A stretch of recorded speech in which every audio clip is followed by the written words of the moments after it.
Antes de que Yahvé fuera adorado como el Dios de Israel, existía Él. Él era el antiguo Dios supremo, entronizado en el consejo. ¿Oyes su nombre en Israel? Daniel, Ezequiel. La huella permanece. Pero hoy, Él ha desaparecido. En algún lugar entre las páginas de la historia, Yahvé se alzó y Él se desvaneció. ¿Cómo ocurrió esto? ¿Y cuándo heredó Yahvé la corona? Muchos lectores nunca lo notan. Un misterio oculto a plena vista. Él reinaba como rey en el antiguo panteón cananeo, sentado en su trono en la montaña, llamado Toro-El, por su fuerza y fertilidad. Las tablillas de Ugarit, descubiertas en la actual Siria, lo llaman Padre de dioses y hombres, entronizado junto a su consorte Astarte. ¿Podría ser realmente este el Dios que Israel conoció alguna vez? Las Escrituras conservan huellas. Génesis 17:1 nos dice que Abraham se encontró con el Shaddai, que en hebreo significa el de la montaña. Más tarde se tradujo como Dios Todopoderoso. Jacob erigió un altar y lo llamó el Eloé Israel, que significa Él, el Dios de Israel. En resumen, los patriarcas hablan de Él con reverencia, y la Biblia conserva esos nombres a propósito. No son errores de memoria, son registros de adoración que alguna vez llevaron el nombre de Él.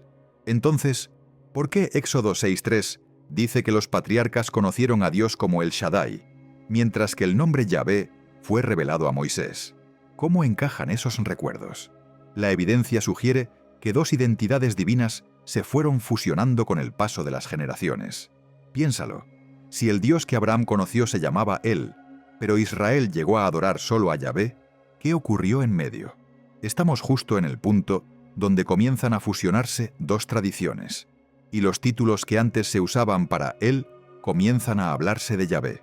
Las tablillas cantan a Él como padre de 70 dioses, sus hijos formando un consejo a su alrededor.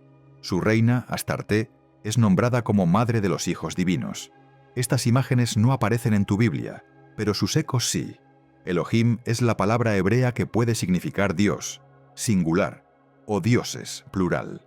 Está relacionada con El y Eloah. Por eso la misma palabra puede leerse como Dios en un versículo y dioses en otro. Y esto plantea una pregunta más profunda. Si Él fue una vez el Dios supremo, ¿cómo llegó Yahvé a heredar sus títulos y borrar su presencia? ¿Lo habrías notado sin mirar de cerca el texto? Considéralo con atención. Daniel, Samuel, Ezequiel, sus nombres son monumentos a Él, pero sus oraciones se elevan a Yahvé. Esta tensión no es un accidente, es el residuo de una fusión. Aquí está el misterio. ¿Fue Yahvé siempre el disfrazado? ¿O un Dios consumió la memoria del otro? Sea como sea, los nombres son antiguos, y la confesión a Yahvé crece con las generaciones. ¿Qué piensas tú? ¿Fue esto providencia o redacción? Esto es solo la superficie de la investigación, porque la misma Biblia contiene versículos que describen a Él como el que dividió las naciones y entregó a Israel a Yahvé. Espera a ver cómo cambiaron esos versículos. Cuando el Altísimo dividió las naciones, las asignó a los hijos de Dios, y la porción de Yahvé fue Israel. Eso es lo que una vez declaró Deuteronomio 32, y fragmentos de los rollos del Mar Muerto aún lo conservan. Pero en el texto hebreo que dio forma a las Biblias posteriores, las palabras fueron alteradas para decir hijos de Israel. ¿Por qué alguien cambiaría un versículo que describe a Yahvé recibiendo a su pueblo de manos de otro? Entra en la visión y observa cómo se despliega el consejo. Imagínalo. El Elión, el Dios Altísimo, preside una asamblea radiante. Los Elohim, seres divinos, toman sus asientos mientras se reparten las naciones. En medio de la luz y el trueno, Yahvé recibe a Israel como suyo. El Salmo 82 hace eco de esta visión. Imagina a Dios de pie en una corte celestial, hablando a los seres divinos. Ustedes son dioses, hijos del Altísimo, pero morirán como mortales. Si estos fueran ídolos sin vida, ¿por qué condenarlos a perecer? El juicio solo tiene sentido si eran poderes reales bajo la autoridad de El Elión. En ambos pasajes, la Biblia insinúa una imaginación más antigua, un mundo donde el Altísimo gobernaba a través de un consejo, y la porción de Yahvé era Israel. Aquí está la tensión. Una línea de la tradición muestra a Yahvé recibiendo a su pueblo de parte de él, mientras que la forma final del texto fusiona sus identidades en una sola. La Biblia deja que ambas capas hablen, lado a lado, señal de que la revelación a menudo llega a través de la historia, no al margen de ella. Lo leas como el ascenso de Yahvé por encima de todo trono, o como la memoria de Israel refinada por la edición, ambos relatan una historia de fe que busca claridad con el tiempo. Este vistazo al consejo celestial prepara el escenario para algo igual de impactante. La Biblia no solo coloca a Yahvé en la asamblea del cielo, también arraiga su historia en la tierra, en las tormentas del desierto del monte Sinaí. Relámpagos cruzan crestas áridas, truenos retumban por los cañones, el polvo se levanta desde campamentos nómadas, no en patios de templos ni tras murallas de ciudad, sino en el silencio crudo del desierto del sur, las tierras de Seir y Parán, donde pasaban caravanas y los nómadas alzaban sus tiendas. Es aquí donde el nombre de Yahvé aparece por primera vez, no en el templo de Jerusalén, sino en tormentas del desierto. El libro de Deuteronomio lo recuerda así: Yahvé vino de Sinaí, resplandeció desde Seir y brilló desde el monte Parán. Un mapa poético que traza su movimiento por el desierto. Jueces 5 recuerda lo mismo, describiendo cómo la tierra tembló cuando Yahvé marchó desde Seir. Seir y Parán están al sur de Israel, cerca de Edom, un terreno áspero de riscos y wadis secos. Cuando la Biblia sitúa a Yahvé, allí vincula su adoración más antigua con esas tierras fronterizas. Estos versículos no son solo poesía, enraizan la historia de Yahvé en un suelo real. Allí, tribus del sur invocaban su nombre en medio de tormentas y arena. Textos egipcios antiguos del 1200 a.C. mencionan a los Shasu de Yahu. En resumen, el rastro más antiguo del nombre de Yahvé no está en un palacio ni en un salmo, sino en el polvo del desierto. Mucho antes de que Jerusalén se levantara, su nombre ya era pronunciado entre los errantes del sur. ¿Qué significa que el Dios que un día sería proclamado como universal comenzara entre tribus nómadas? El Salmo 29 lo presenta como jinete de tormentas, su voz quebrando cedros, su trueno sacudiendo montañas, ecos de un Dios guerrero del desierto invocado con fuego y viento. Entonces surge la pregunta: ¿estuvo alguna vez Yahvé ligado a un lugar antes de que su nombre se extendiera a todas las naciones? Esta memoria estuvo a punto de perderse, pero las Escrituras la conservan en los cánticos de Moisés y Débora. Y tú, al escucharla ahora, debes preguntarte: ¿cambia esto la forma en que ves su majestad? Conocerlo como tormenta y fuego en el Sinaí es vislumbrar la fuerza bruta que aterrorizó a los enemigos y asombró a su pueblo. Pero surge otra pregunta: ¿cómo se convirtió este Dios del desierto en el Altísimo, eclipsando a él y a todos los demás nombres? La respuesta está en la fusión de títulos.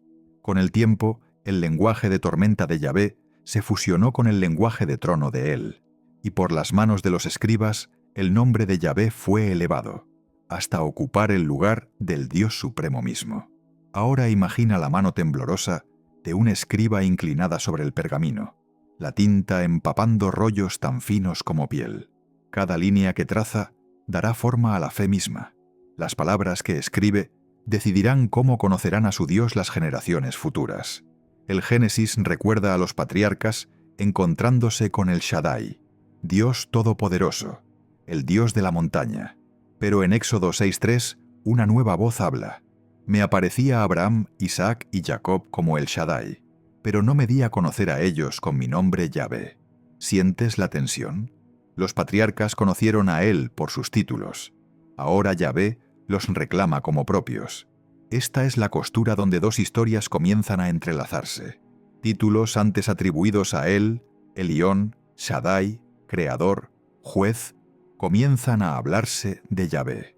A través de generaciones, verso a verso, el nombre de Yahvé se expande, absorbiendo títulos que antes eran exclusivos de él.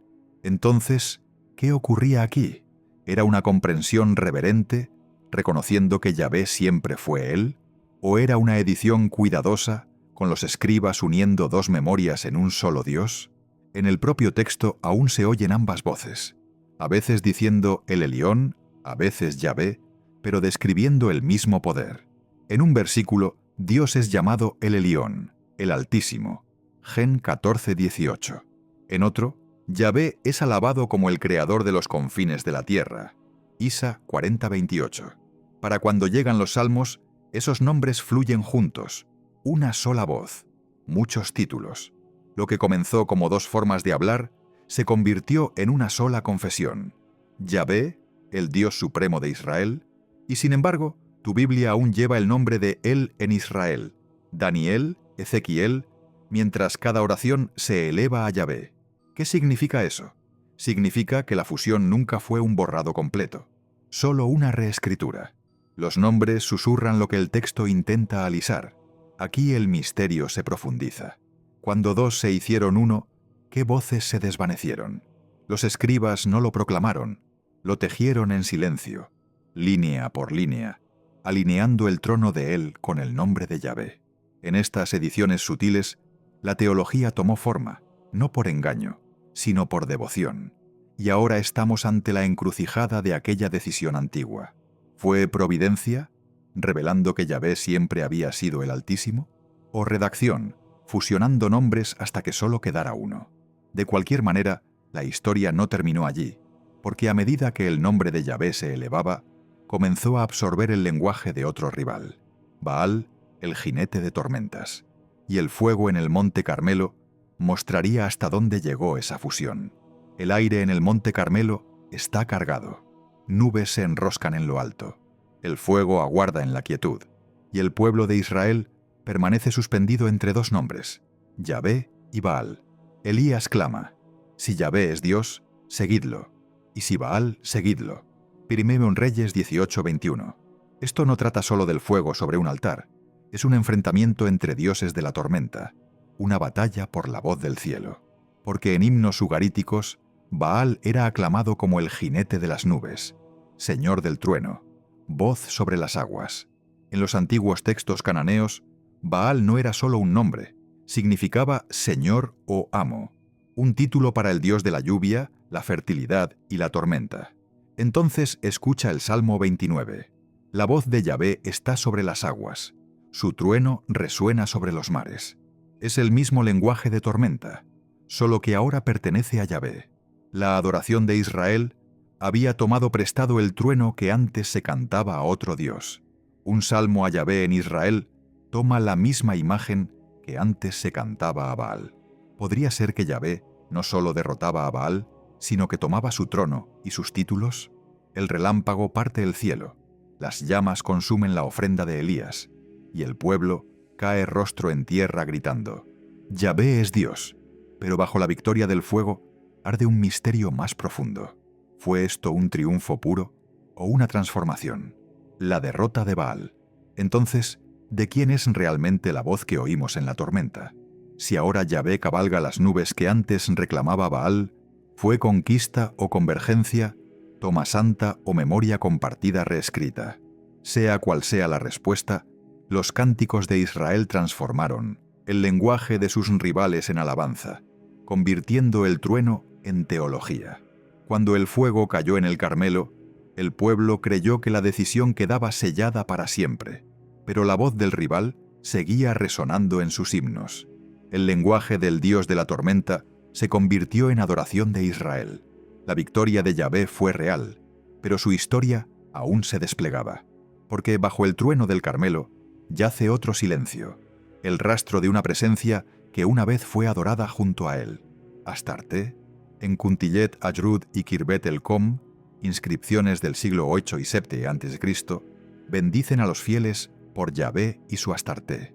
No son errores de escritura, son instantáneas reales de cómo algunos israelitas oraban. Astarte, conocida en ugarítico como Atirat, era la madre de los dioses y consorte de él en la tradición semítica occidental. Y aquí aparece junto a Yahvé en inscripciones, incluso cuando los profetas de Israel proclamaban que él era celoso y único. ¿Qué significa que Israel haya orado alguna vez a Yahvé con su consorte? Las escrituras solo recuerdan el escándalo en fragmentos. Segundo de Reyes 23 relata la purga de Josías. Derribó los postes de Astarte, los redujo a polvo, los quemó en el valle de Cedrón. ¿Por qué tanta furia, a menos que su presencia estuviera profundamente tejida en la adoración de Israel? Los rastros son innegables. Postes de madera se alzaban en arboledas sagradas, las familias ofrecían incienso, y una imagen de Astarté se encontraba dentro del recinto del templo. Así de profunda era la mezcla. Los profetas tronaban contra ello, llamando a su adoración prostitución, pero las inscripciones nos dicen que estuvo allí, entrelazada con el nombre de Yahvé.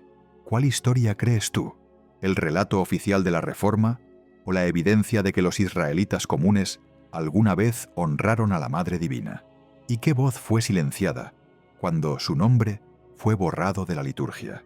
Aquí la maravilla se vuelve sobriedad. Si Yahvé fue invocado a veces con una consorte, el camino hacia la adoración de un solo nombre no fue suave, fue disputado. Y esas disputas dejaron huellas que aún puedes leer. Las reformas de Josías pintaron fuego sobre la memoria, pero la memoria sobrevive en fragmentos. ¿Cambia esto tu percepción del costo del monoteísmo? Pero la historia no termina ahí. La purga fue solo el comienzo. Vendría el exilio, y en Babilonia, despojados de templo, tierra y rivales, Yahvé sería proclamado como el Dios del cielo y de la tierra. La memoria de Astarté permanece en la ceniza, pero el fuego se convierte en decreto estatal bajo el rey Josías. Estamos a finales del siglo VII a.C., y el reino de Judá tiembla bajo la sombra de los imperios. En medio de esta tensión se encuentra un libro en el templo, el Deuteronomio, un rollo que clama por un solo Dios, un solo santuario, una sola ley. Lo que siguió no fue un avivamiento pacífico, fue una purga. Segundo de Reyes 22-23 relata a Josías derribando santuarios rurales, destruyendo altares en los lugares altos, profanando el Tofet donde una vez se quemaron niños y reduciendo a polvo la imagen de Astarté. Los sacerdotes fuera de Jerusalén fueron despojados de sus funciones. La adoración fue centralizada en el templo, y Yahvé fue declarado el único nombre permitido. ¿Puedes imaginar lo que sintieron los aldeanos que por generaciones habían orado a Yahvé junto a postes de Astarté, al serles dicho que su adoración era blasfemia? Los cronistas celebraron a Josías como justo, pero detrás del elogio yace una purga que reescribió la fe de Israel. ¿Por qué golpear tan duro? Políticamente, la centralización significaba unidad frente a Asiria y Egipto. Teológicamente, significaba un solo Dios, un solo trono, sin rivales tolerados. Pero el costo fue la memoria misma. Generaciones de sincretismo fueron sepultadas bajo la afirmación de que Israel siempre había adorado solo a Yahvé. ¿Lo llamarías reforma? Si implicó reescribir el pasado. La Escritura dice que Josías hizo lo recto ante los ojos de Yahvé, pero la evidencia de dioses borrados, postes destruidos y familias silenciadas sugiere algo más deliberado, una redefinición de la verdad misma. Aquí, la conspiración se profundiza. ¿Fue celo? ¿O fue el poder estatal convirtiendo la devoción en obediencia? ¿Y cambia esto tu visión de la fe que heredaste, sabiendo que pasó por fuego encendido por reyes? Sin embargo, las reformas de Josías no pudieron detener a Babilonia. En el año 586 a.C., Jerusalén cayó, el templo ardió, el pueblo fue exiliado. Sin tierra, sin santuario, sin símbolos, solo quedó el nombre. Yahvé sería proclamado como nunca antes, no solo el Dios de Israel, sino el único Dios del cielo y de la tierra. Las llamas de la reforma de Josías apenas se habían apagado cuando Babilonia se levantó como una tormenta que ningún rey podía detener. El año es 586 a.C. Jerusalén es violada. Las murallas colapsan. El templo donde una vez habitó el nombre de Yahvé yace en ruinas. Los sacerdotes observan altares destrozados. Las familias lloran junto a los escombros. Los exiliados son encadenados para la marcha hacia Babilonia. El silencio de Sión es ensordecedor. Sin arca, sin altar, sin ciudad de Dios. ¿Fue este el fin de la historia de Yahvé? En las sombras del cautiverio surge otra voz.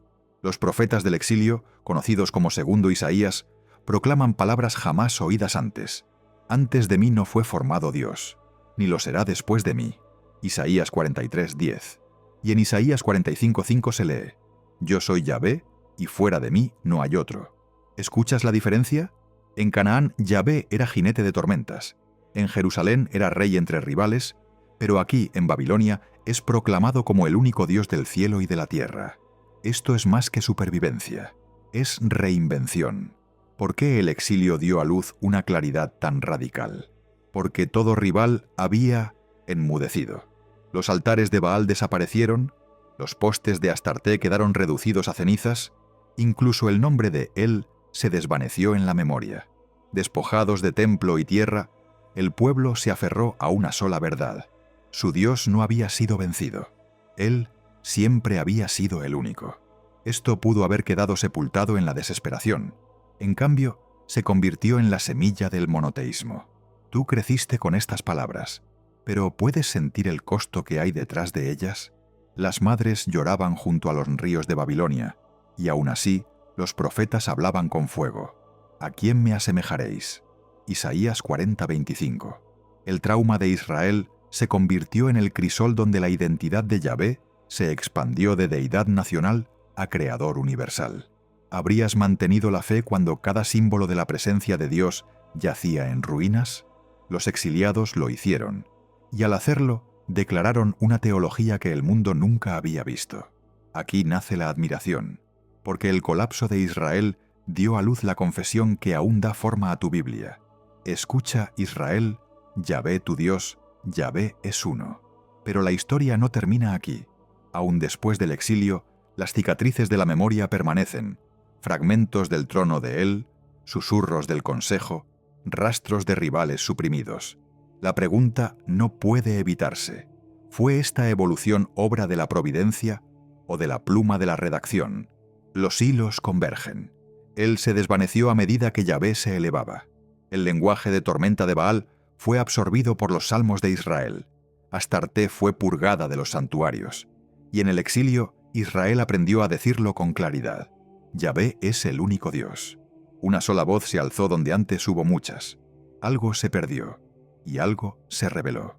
Llámalo providencia moldeando la memoria, o redacción alineándola. De cualquier forma, cambia cómo lees cada página. Así que dime, ¿qué piensas tú? Si algo en esta historia tocó tu corazón, si te hizo ver la fe oculta o la obediencia silenciosa bajo una nueva luz, no lo guardes para ti. Comparte este video con alguien que necesite ese recordatorio hoy. Nunca sabes hasta dónde puede llegar una verdad pequeña. Cuéntame en los comentarios qué parte te habló más. Y si aún no te has suscrito, tómate un segundo para hacerlo ahora y activa la campanita. Así no te perderás lo que viene. Cada episodio es un paso más profundo en los misterios de la Escritura y en las formas en que Dios aún habla a través del silencio. Gracias por caminar este camino conmigo. Que Dios te bendiga abundantemente y que tu fe silenciosa, aunque no vista, siempre sea recordada en su presencia. Nos vemos pronto.